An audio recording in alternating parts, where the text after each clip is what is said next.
To commit mistakes. இதுதான் அவங்க சொல்லிக் கொடுத்த முதல் பாடம். அதனால் நீங்கள் ஆங்கிலத்தில் பேசணும்னா முதல்ல சிம்பிள்ஸ் இது வார்த்தைகள், சாதாரண ஒரு வார்த்தைகளை பயன்படுத்தணும். அடுத்து மெதுவாக கிளாரிட்டியோடு பேசணும்.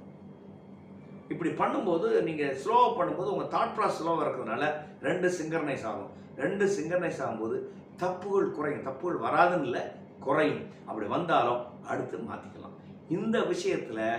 இந்த விஷயத்தை ஒவ்வொரு வில்லேஜிலிருந்து வர்ற மாணவனும் கற்றுக்கொள்ள வேண்டும். ஏன்னா வில்லேஜிலேருந்து வர்றவங்களுக்கு எக்ஸ்போசர் கம்மி.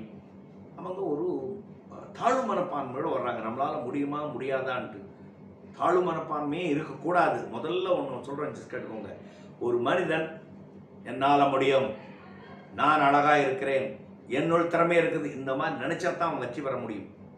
அது நிறைய பேருக்கு இல்லை. இப்போ எல்லாரும் நான் இன்ஜினியரிங் படிக்கிறேன்,